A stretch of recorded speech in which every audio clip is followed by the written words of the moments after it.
And let's take our Bibles, if we could, this morning and open them to the book of Ezekiel, chapter 38 and verse 2.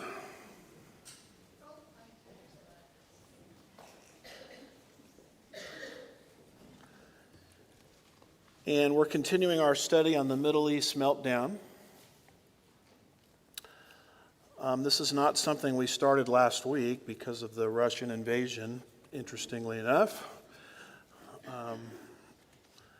I don't have that much influence in politics, believe it or not. But it's actually a study we started at the beginning of the new year, sort of working our way verse by verse through Ezekiel 36 through 39. And look at this, we just happen to be in Ezekiel 38 verse 2. How about that? Talk about timing. So we've gone through Ezekiel 36, which is that wonderful passage predicting the physical and spiritual restoration of Israel in the last days. And then we've gone through, completed last time, chapter 37, which are basically two illustrations of the content Ezekiel saw in chapter 36. And those two illustrations are the valley of the dry bones, first part of the chapter, and then the second part of the chapter is the vision of the two sticks coming together.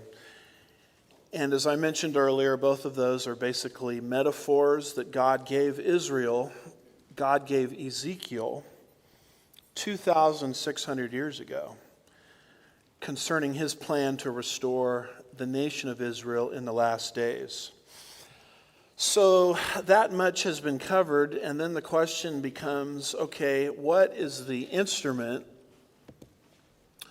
or what is the tool that God is going to use to bring his elect nation back to life, not just physically, but spiritually?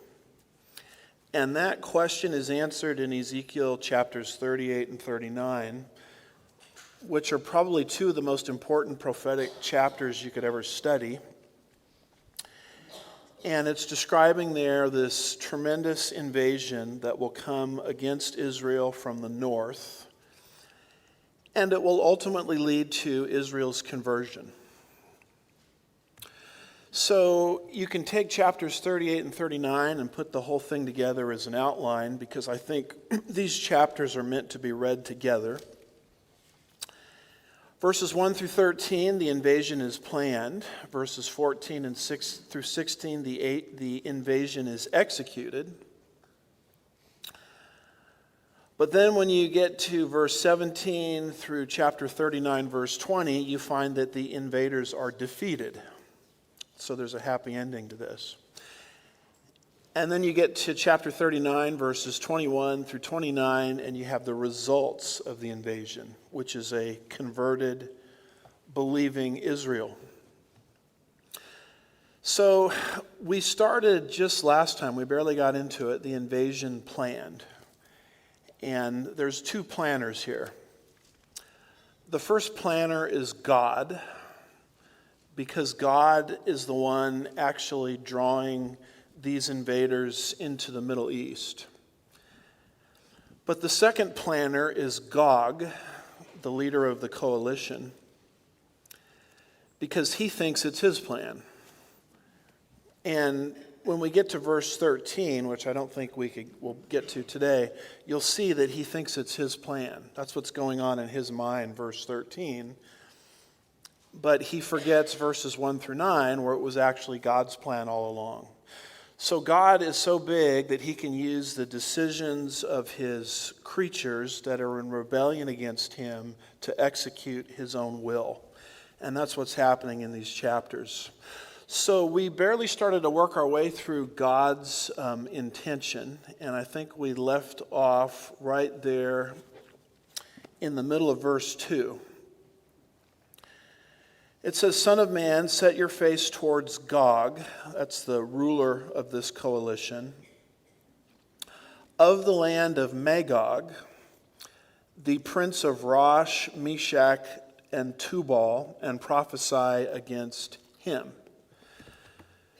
So as we go through these verses, particularly verses 1 through 7, you're going to see all these names.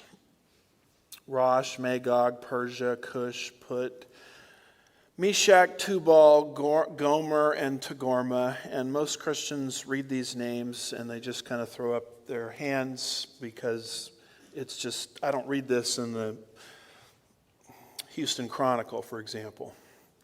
I mean, I don't see this in mainline newspapers. And the way to unpack it is to remember what we taught in Genesis 10. And you'll see virtually all of these names mentioned in Genesis 10, which is a description of the table of nations where the nations settled following the Noahic flood and following the Tower of Babel incident.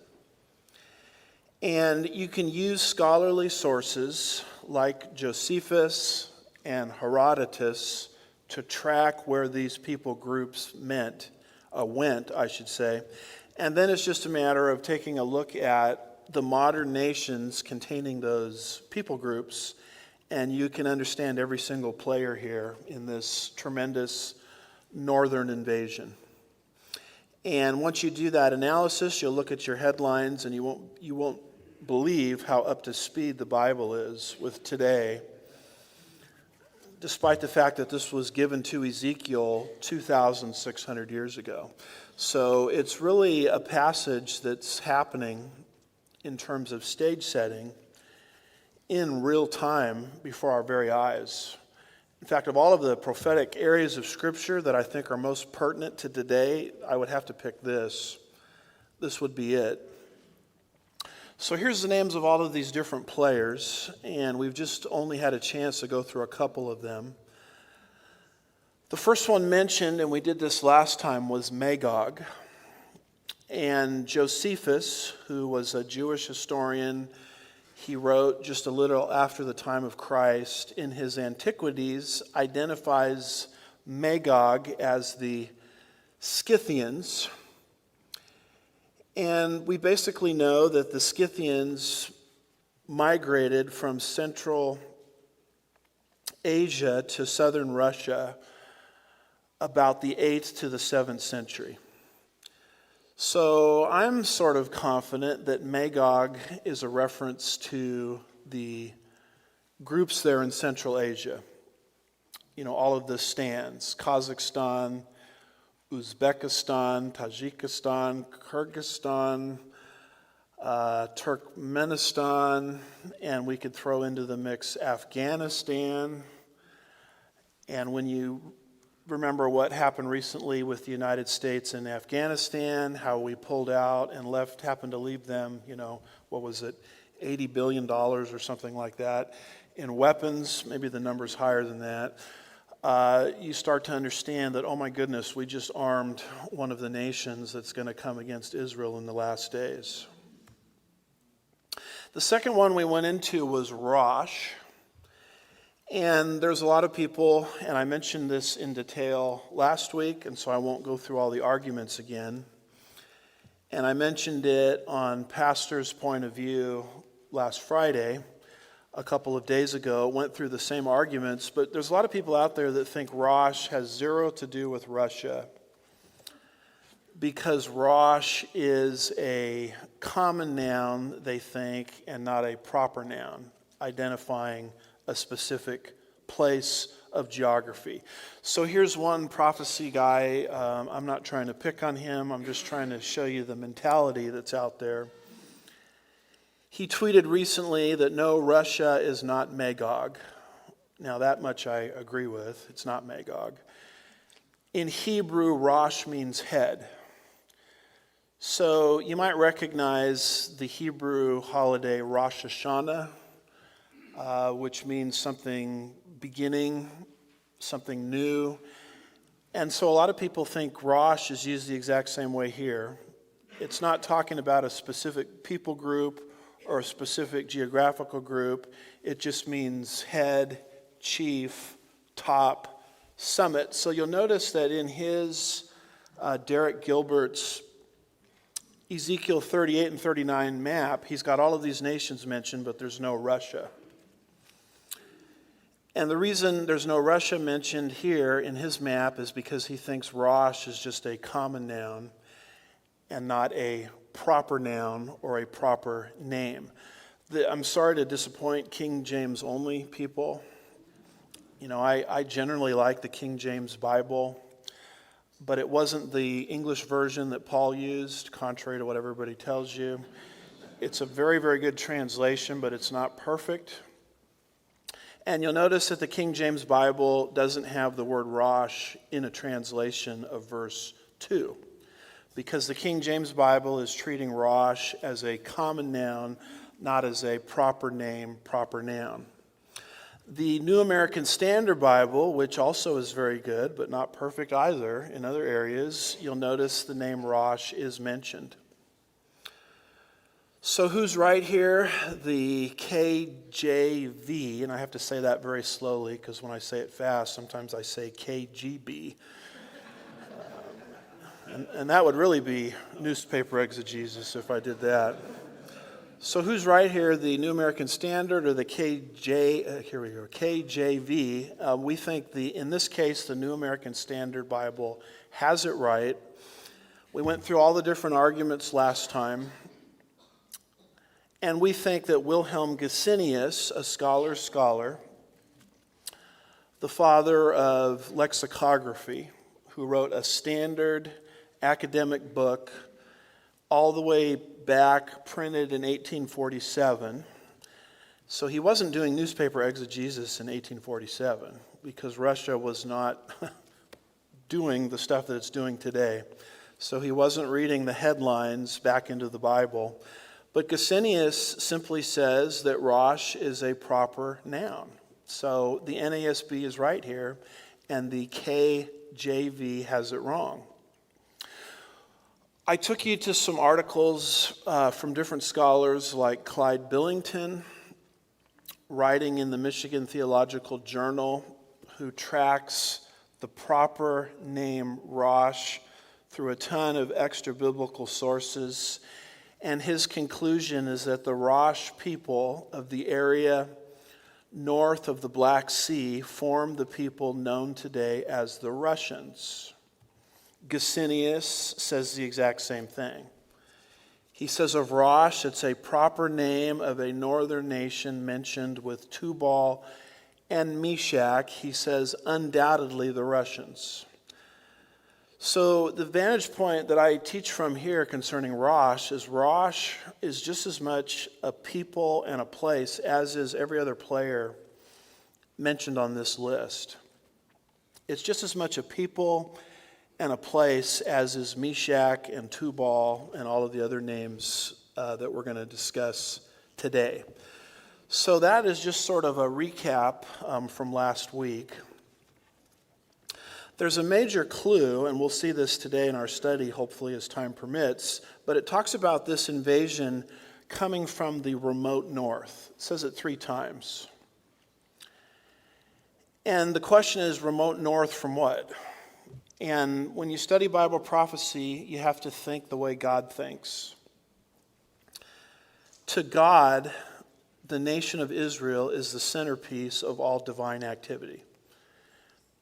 The nation of Israel represents the only place on planet Earth where the God of the universe covenanted to a particular people, the nation of Israel, a tract of real estate.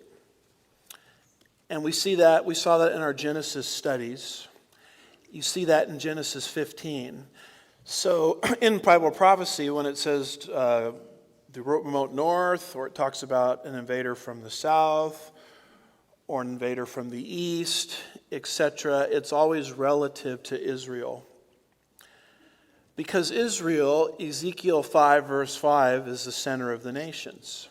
And even in our same chapter, if you look at verse 12, it talks about the nation of Israel and the city of Jerusalem, and it says those who live at the center of the world. And the word for center in both of these verses is the Hebrew word for navel or belly button, which is the center of the body. So just as the belly button is the center of the body. As far as God is concerned, the nation of Israel is the center of all divine activity in the end times. And that's why we believe that we're living in the last days, because of the rebirth of the nation of Israel, 1948. If you don't have that piece of the jigsaw puzzle in place, you have absolutely nothing.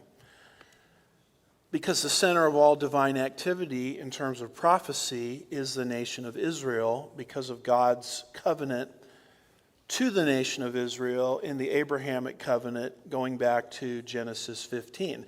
So then when it keeps talking about the uttermost north, the remote north, it's just a matter of starting there in the land of Israel and going due north, and you run into, of course, Russia.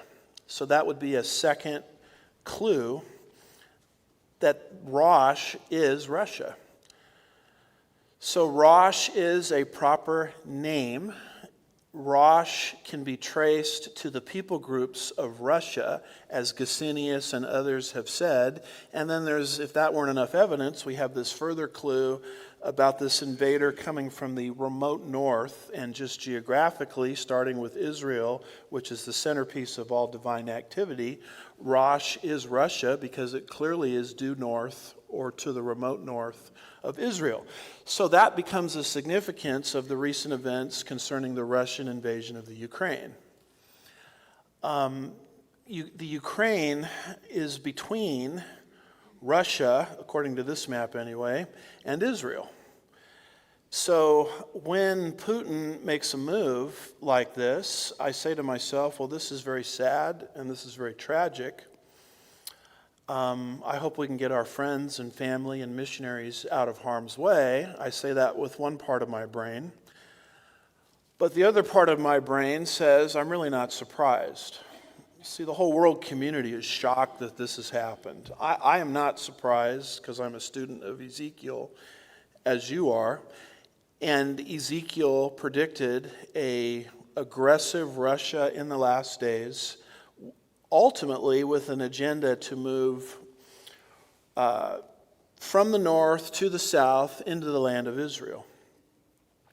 And I find it very interesting that on the eve of this invasion, I covered this on Pastor's Point of View if you want to get the documentation, but one of the folks there close to Putin, I think the UN ambassador, Russia's ambassador to the United Nations, basically said, you know what, we don't recognize Israel's sovereignty over the Golan Heights, and we don't recognize Israel's sovereignty over the city of Jerusalem.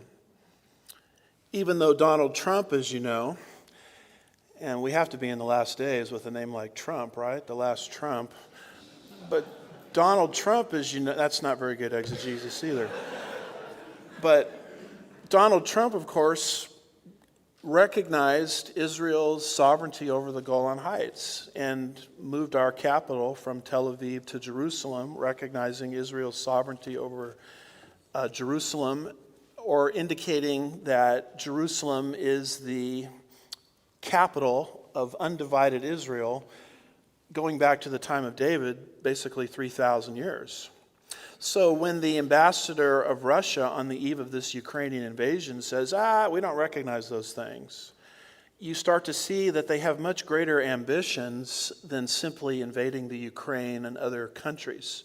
I mean, the ultimate agenda is to move into the Middle East, which is exactly what Ezekiel says. So is the Russian invasion of the Ukraine, is that a fulfillment of Bible prophecy? No, it's not. The fulfillment of Bible prophecy will be the move all the way into the land of Israel, which eventually will happen. It looks to me like it's going to happen sooner rather than later. The Russian invasion of the Ukraine is stage setting for this final prophecy. So we do not believe the prophecies are happening today in terms of fulfillment in real time. But we do believe that the stage is being set for the orchestration of these events. And so that's where I put this Russian invasion of the Ukraine. It sure makes the Ezekiel scenario very, very credible. And you have President former President Obama, during one of the presidential debates with Mitt Romney, and you can watch this on YouTube, saying that the Cold War is over. And I find this very interesting because I came of age as an undergraduate student in a political science department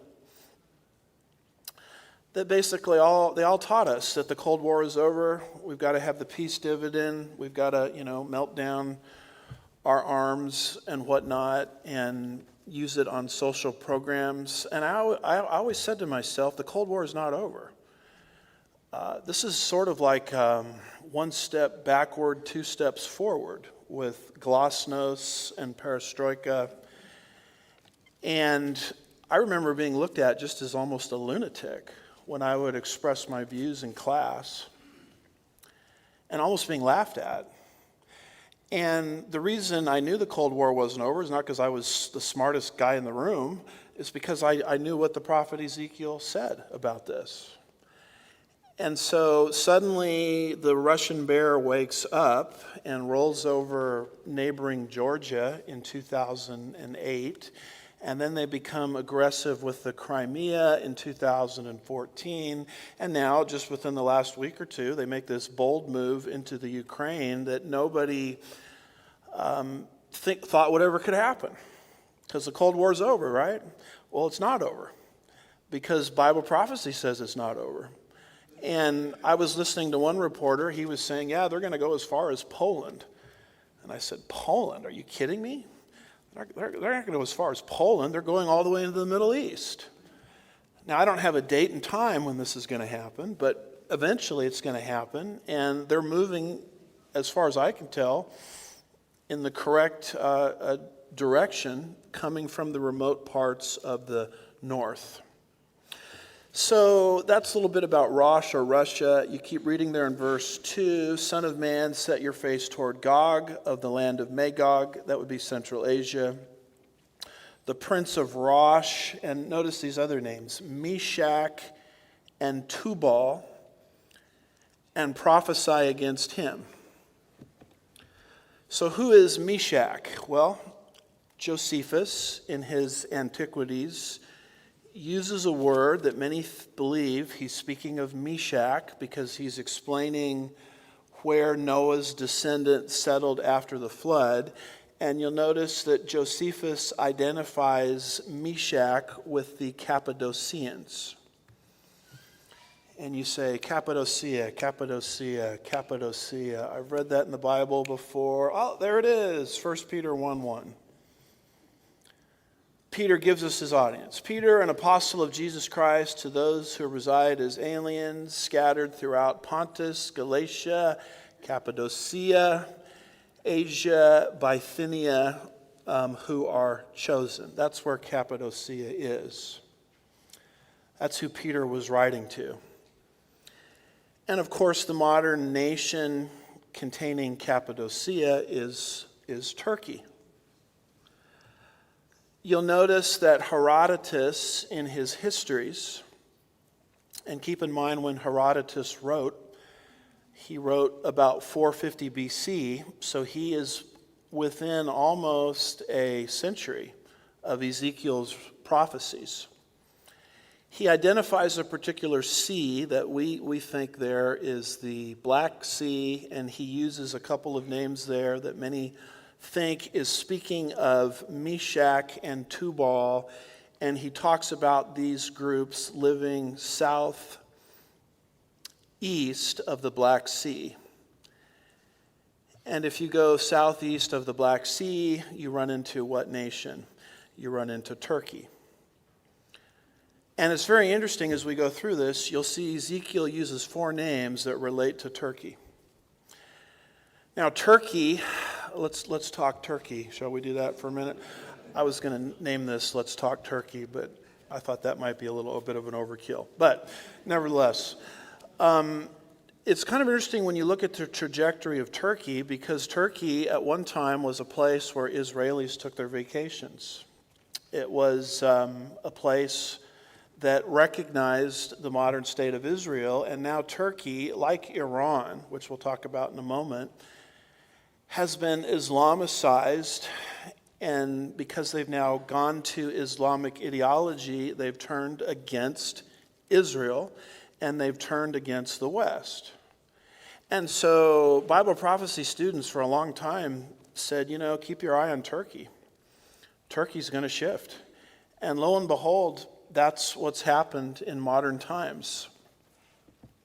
Frank Gaffney, formerly of the Reagan administration, said, and he's the president of the Center for Security Policy. He comes on a lot on the different cable shows.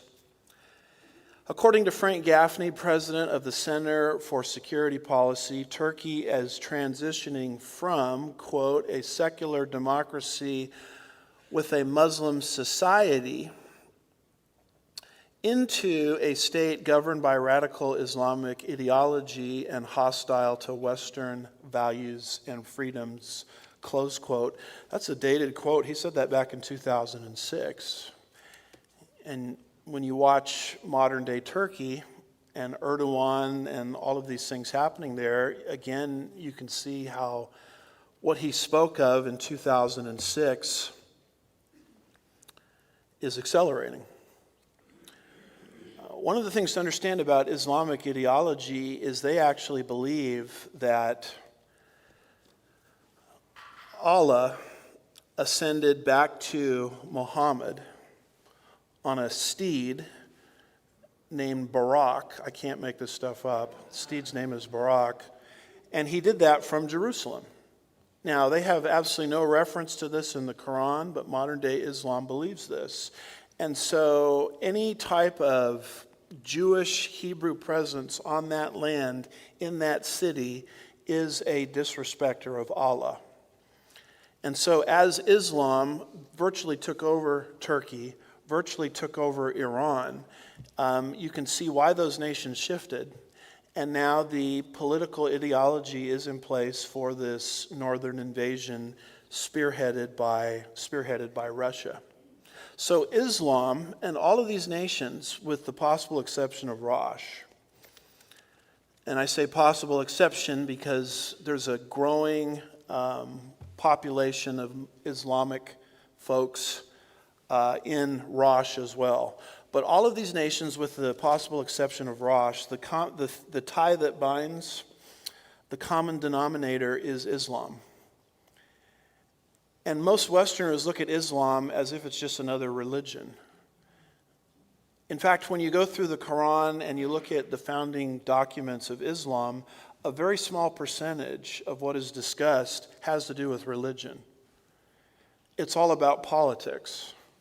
It's a world conquest ideology with a particular animosity for religious reasons to the nation of Israel. So the Islamization of that part of the world, even in things like the Arab Spring, you'll recall, when more moderate Muslim theocracies were toppled in replace of more radical theocracies.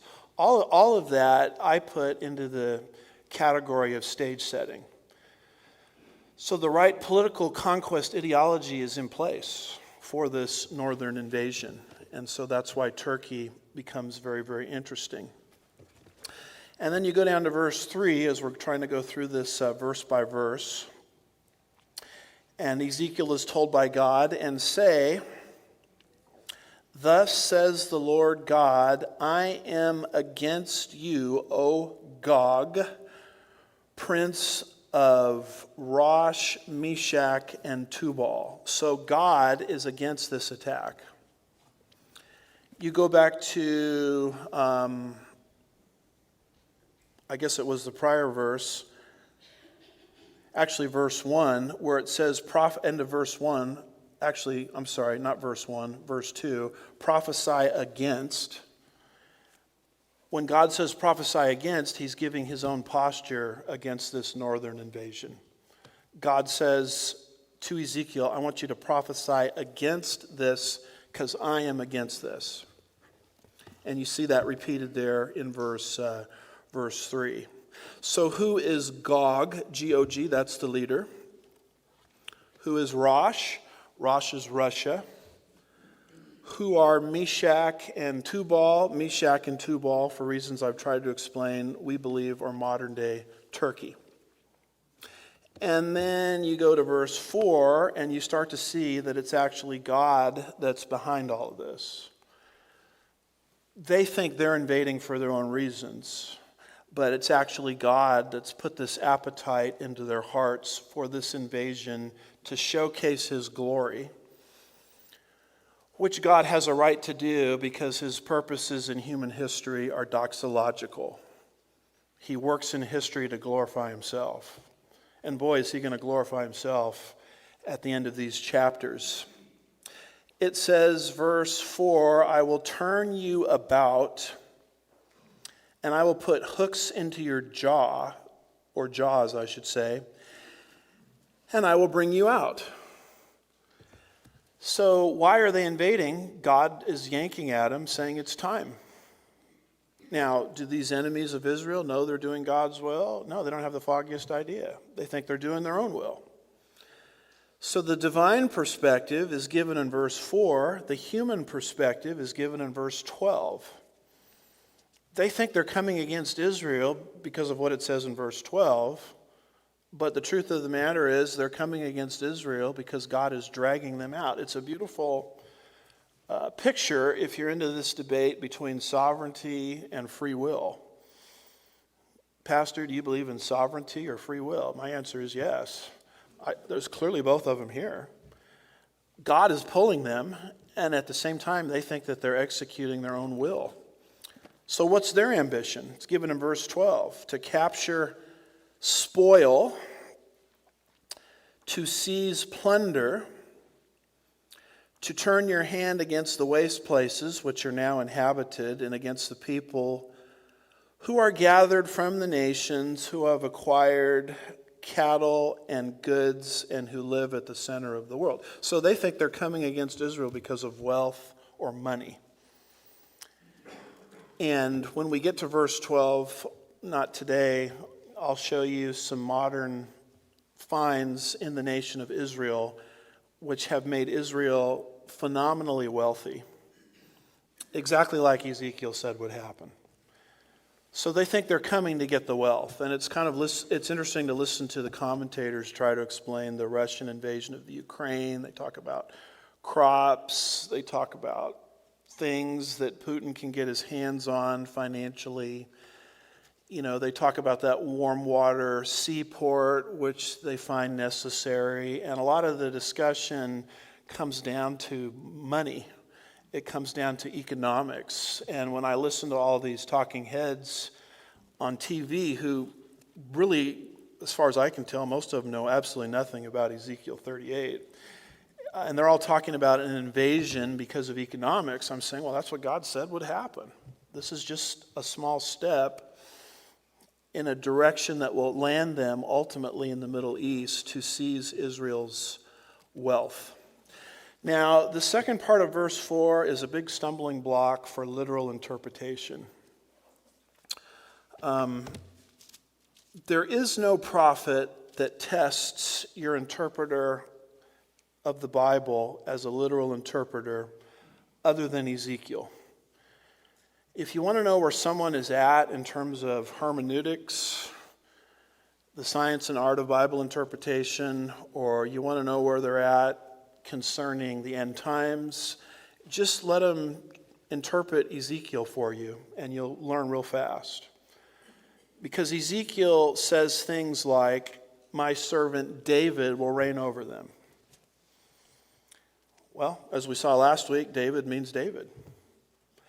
Ezekiel will talk about things like a great millennial temple that will actually have animal sacrifices that will function in the millennial kingdom.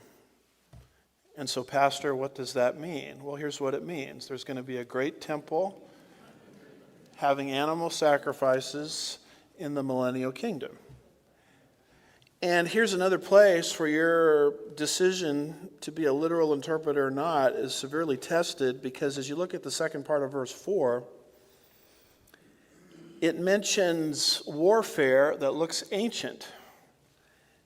And if you look at the end of verse 4, it says, your army and horses and horsemen, and all of them splendidly attired, a great company with buckler and shield, all of them wielding swords. So you see buckler, shield, swords, horses, horsemen. And you say, well, that can't be literal because this is describing a modern day invasion and people fight with guns and tanks and nuclear weapons and all of that kind of thing. So there are basically two ways to handle this. And a lot of my friends who are very good on prophecy go a different direction than I go. They say, well, Ezekiel, he really didn't understand what a tank was or a nuclear weapon. So he just used an analogy from his own day to describe something he didn't understand. And that's a possibility. But the more I've looked at this, the more I think it's actual horses and horsemen. I'm not the only one who believes this. Paul Lee Tan, who wrote one of the best books on Bible prophecy you could ever read. The title of it is The Interpretation of Prophecy. He says of these verses, interestingly, these prophesied military instruments, though centuries old, have not been made obsolete. The horse, for instance, is still in warfare on certain kinds of terrain.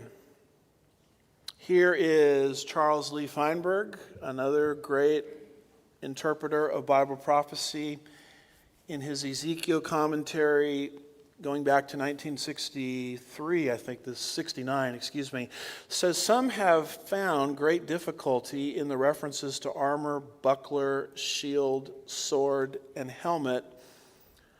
But even in our day, in advanced weapons of warfare, it is interesting to learn that some parts of the world conflict is now going on with primitive weapons. Then he puts in parenthesis, he kind of gives himself an out here. How else could an ancient writer have described warfare? He knew nothing of planes or guns. So he's giving the two options. Either you take this at face value, or you say Ezekiel was trying to describe something that he didn't have the vocabulary to describe, so he uses vocabulary from his own day. The more I'm thinking about this, the more I think Ezekiel is speaking literally. One of the reasons I think this is because of the mountains. As you go through Ezekiel 36, we did this in verse 1, verse 4, verse 6, and verse 8. It keeps saying mountains, mountains, mountains, mountains, mountains. Over in chapter 39, verse 2, it says, I will turn you around and drive you on and take you up from the remote parts of the north and bring you against the mountains of Israel. Verse 4, you will fall on the mountains of Israel. Now, I'm no expert on warfare, but it just seems to me in those mountainous terrains, it's much easier to navigate those on horseback than with modern day tanks and things of that nature. I've given you before this quote from Mark Hitchcock and a similar quote from Arnold Fruchtenbaum indicating that those mountainous terrains came into the land of Israel post June 5th, 1967, the Six-Day War. And then Donald Trump basically recognized Israel's annexation of the Golan Heights, which is sort of a buffer zone between Israel and Syria. And in that mountainous terrain, or in that buffer zone, are mountains. And so the emphasis on mountains over and over again may give an explanation why the warfare here is meant to be understood at face value and literal. But anyway, not everybody would agree with me on that, but those are your two options. You can either say, well, Ezekiel is just trying to describe warfare to the best of his ability, or the horses are actual horses that are going to be used in this end-time battle. I lean more towards the latter position, but I don't think I would start a new church over this necessarily. You know, we're the first church of the horses in Ezekiel being real horses church, probably a bit overkill there. And you move into verse 5, and now you have the prophecies of Persia and others. It says, Persia, Ethiopia, and Put with them, all of them with shield and helmet. Now, Persia, of course, is very interesting because when the times of the Gentiles started, in the times of Daniel, Daniel saw 4 world kingdoms that would trample down Israel. The first was Babylon, or the head of gold, who trampled down Israel from about 605 to 539. And the next one Daniel saw, and it's mentioned in the text, in Daniel 8 and Daniel 10 and Daniel 5, is Persia, which is the chest and arms of silver. So Babylon, head of gold, Persia, chest and arms of silver. And so a lot of your Bible takes place with the Persians in control. That's the Persia that's mentioned here in verse 5. Here is a copy of the Cyrus cylinder, which is Cyrus's boasts as he was conquering Babylon, the head of gold. And it was under Cyrus and later subsequent Persian kings that the nation of Israel was allowed to return from the 70-year Babylonian captivity. So the Persians, biblically speaking, were the good guys. As you go through the books of Ezra, Esther, Nehemiah, as you read prophets like Zechariah, Haggai, the backdrop of all of that biblical material is the Persian Empire. As the nation of Israel was coming back from the 70-year captivity, they came back in 3 waves, which you can see on this chart here. And here is Ezekiel seeing Persia turn against the nation of Israel in the last days.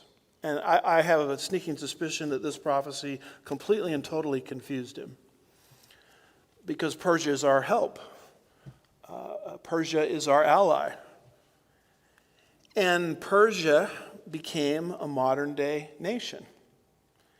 I think Persia is the easiest nation to identify on Ezekiel's list because in 1935, that country, Persia, changed its name to what? To Iran. Now, prior to 1979, just like Turkey, Ezekiel's prophecy probably seemed absurd because Persia or Iran was among the first to recognize the modern state of Israel. In fact, Persia or Iran was an ally of the West with the Shah. But all of us said, something's got to give here. I mean, Persia's got to change. Because Ezekiel is seeing Persia joining this coalition with Rosh and Turkey invading the land of Israel.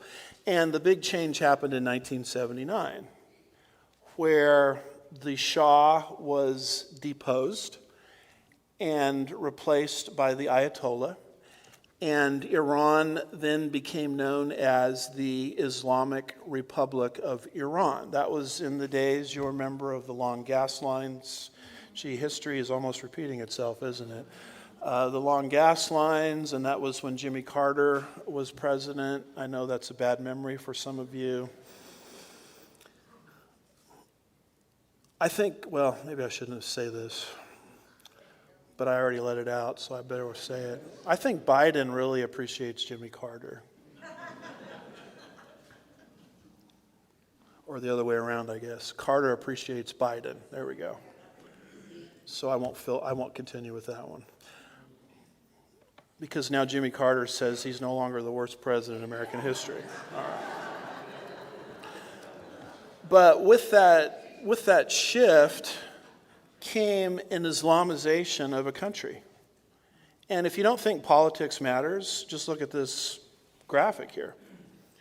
As you look at the top of the screen, you see what Iran was like prior to 1979. And everybody, talks about how bad the Shah was. And he was a human rights violator. But the evil taking place in Iran today is nowhere near anything that the Shah brought in. In the upper part of the screen, you see what Iran was like pre-1979, before the country became Islamicized. So you see people in ordinary Western-style dress. You see women with dresses on where they can show their legs. You see women walking around without, all of these burqas and things like that on. You see women allowed to get education, to drive an automobile without her husband's permission. I mean, you see a country that looks pretty normal, and at the bottom of the screen is basically a representation of Iran post-1979 to the present. This is what happens when a country becomes Islamicized. You see the burqas, you see the rights of women disappearing, you see things like it takes 3 women's testimony to countervail a man's testimony in a court of law. You see the abuse of women. You see a woman walking several feet behind her husband in a burqa in the Middle Eastern heat. And that is now, very sadly, post-1979 Iran of today. So Ezekiel himself saw 2,600 years ago the character of Persia changing. In biblical times, Ezekiel's prophecy made no sense, and up to 1979, Ezekiel's prophecy made no sense, but boy, does it make sense right now. So given enough time, history will catch up with what the Bible says will happen. It's just a matter of waiting on God. And when I speak against these nations, I want to be very clear here. When I speak against Turkey, when I speak against Russia, when I speak against Iran, I'm not speaking against the people of Iran. You see the difference? I'm not speaking against the people of Russia. I'm not speaking against the people of Turkey. What I'm speaking against is the character of the regimes that enslave these people. And God, I think, is doing a tremendous work through the underground church in all of these places. There are many, many people in this part of the world that are being reached in an unprecedented way right now as we speak. So God is not anti the people.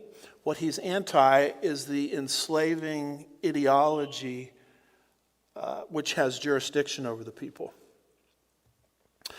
So you can tell a lot about a nation by what it teaches its kids. Show me what you're teaching the kids in the schools, and I'll show you the character of any nation. So here is a quote from Yoram Ettinger as he's testifying before our own Congress, trying to convince our own members of our legislature of the true character of Iran today, and he's simply quoting from their own school books, what they're teaching the Iranian children. He says in his newsletter, Iranian school books such as the Quran and Life, grade 12, page 125, prepare Iranian children for the Ayatollah's sublime goal, the apocalyptic, horrifying millenarian military battle against the USA and other arrogant oppressors of the world, which are ostensibly led by idolatrous devils. See, he's got quotes there. This is what the children are reading in these so-called textbooks. While the Savior, the infallible, immortal, divinely ordained, and eventual global leader, the Mahdi, has not surfaced yet, Iranian children are taught that the battle is already raging throughout the world, awaiting their sacrifice. School textbooks of Western democracies are the most, Edinger says, authentic reflection of people's values and worldview. School textbooks of tyrannies are the most authentic reflection of the nature and mission of the regimes. Iranian school textbooks reflect the strategy and tactics of the Ayatollahs much more authentically than speeches, interviews, diplomatic statements, and conversations conducted by Rouhani and the foreign minister there. So he's saying, don't pay attention to what these talking heads in leadership positions are saying. Pay attention to what they're teaching their own kids. And once you see what they're teaching their own kids, you'll see the true character of the Iranian regime. We continue with this list, and verse 5 mentions Persia, and the next thing mentioned there, or the next country mentioned, is Ethiopia. Josephus tells us, and by the way, the Hebrew doesn't say Ethiopia, it says Cush. Josephus tells us who the people of Cush are and where they settled. He writes, "For the four sons of Ham, time has not at all hurt the name of Cush for the Ethiopians." See, this is why the New American Standard Bible translates this as Ethiopia. They're following what Josephus said. "Over whom he reigned are even at this day, both by themselves and by all men in Asia, called the Cushites." So Cush equals Ethiopia. According to Josephus's Antiquities, as he is describing where Noah's descendant Cush settled. They settled in Ethiopia. And then when you consult the Wycliffe Bible Encyclopedia, it says this: the designation Ethiopia is misleading, for it did not refer to the modern state of Ethiopia. Cush bordered Egypt on the south, or the modern-day Sudan. So biblically, Cush went much further than modern-day Ethiopia. It went down into an area called the Sudan. So what's going on in the Sudan? Ronald Showers, in his wonderful book that I'd recommend to you called The Coming Apocalypse, a study of replacement theology versus God's faithfulness in the end times, says, and this was back in 2009, the Sudan is dominated by a brutal Arabic Islamic fundamentalist government that murders, rapes, and enslaves Christians and animists, and is slaughtering the black Muslims in Darfur in attempt to establish a pure Islamic state.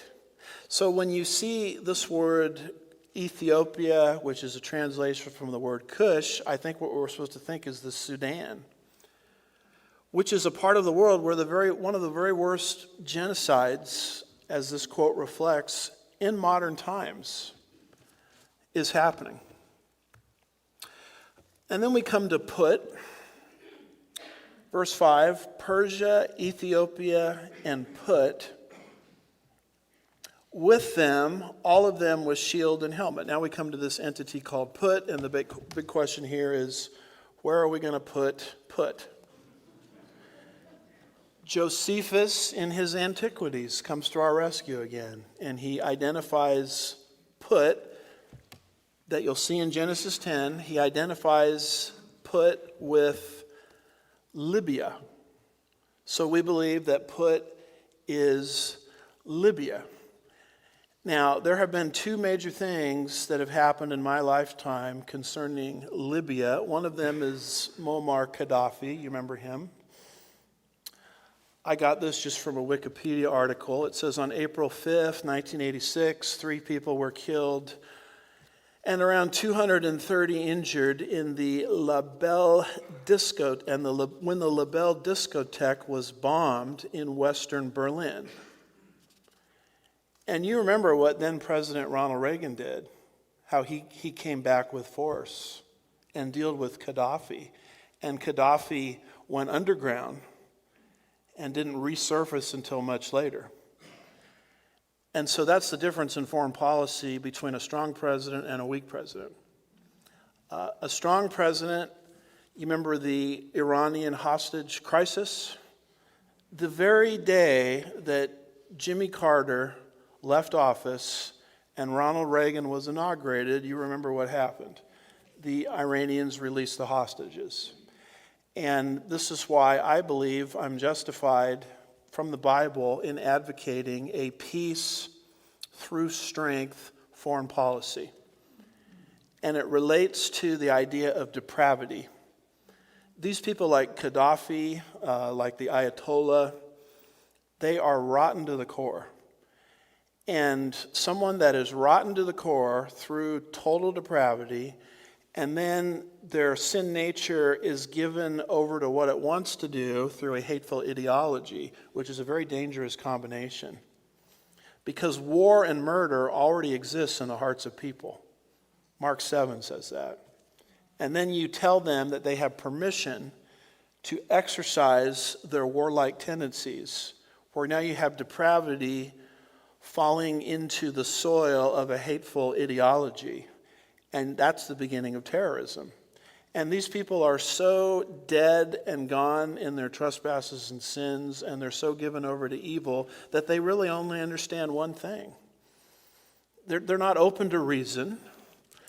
They're not open to dialogue. They're not open to logic. They understand the threat of force, and they understand retaliation, just like a bully in a schoolyard understands that language. You bloody my nose, I'm coming back and I'm going to bloody your nose. Giving them time out, taking away dessert, unfriending them on Facebook. Someone that is this deranged doesn't understand that. And you can clearly see a difference in foreign policy as you just compare Jimmy Carter with Ronald Reagan. And the same thing happened with Gaddafi. I remember when Reagan retaliated and there was a big protest on my campus, how terrible Reagan was. But what's interesting is when Reagan retaliated, you didn't hear from Gaddafi for several decades. So April 5th, 1986, 3 people were killed and around 230 injured when the La Belle discotheque was bombed in West Berlin. The entertainment venue was commonly frequented by United States soldiers. That's why it was targeted for terrorism by Gaddafi. And 2 of the dead and 79 of the injured were American servicemen. Libya was accused of sponsoring the bombing by the U.S. government, and U.S. President Ronald Reagan ordered retaliatory strikes on Tripoli and Benghazi in Libya 10 days later. The strikes reportedly killed at least 15 people, including Colonel Gaddafi's adopted daughter. A 2001 trial in the U.S. found that the bombing had been planned by the Libyan Secret Service and the Libyan embassy. So I just bring this up because Libya is one of the places here that's mentioned by Ezekiel that you can read about in modern times. And the second major thing in my lifetime that happened with Libya is Benghazi. September 11th, 2012. I just want to read an excerpt, if I could, from my own book. That's pretty narcissistic, isn't it? But this wonderful author here says, Libya began to show up on the radar screens of most Americans on September 11th, 2012. Benghazi, Libya is where the anniversary of the toppling of the Twin Towers on the anniversary of the toppling of our Twin Towers, our embassy was attacked. An attack of this nature on an American embassy has not transpired since the hostage crisis in Iran in 1979. The Obama administration, in order to deflect criticism for failing to adequately prepare for the obvious and growing threat of danger against our embassy in Benghazi, just a few weeks before a national election, does any of this ring a bell? Went in front of the American people and repeatedly lied. I like this guy, he just says what he means. They blamed the Benghazi incident on a spontaneous uprising caused by an amateur video critical of Islam rather than their own unwillingness to prepare appropriately and respond to intelligence reports pointing of a growing danger in the area. However, such an explanation strains credulity to the breaking point. Why did Benghazi happen on September 11th? Why were there sophisticated armor and warfare used in this attack? Consequently, how can such an uprising be considered spontaneous and unplanned by Islamic jihadists? There's a movie out. Someone help me with the name. What's it called? 13 Hours. I watched that on a plane ride from here to Australia. I mean, it seemed like it lasted 13 hours, this movie. But it documents and shows you everything that happened, and it shows you the warnings that were there and how the American government ignored the warnings and then at that time blamed this Islamic uprising on some amateur video.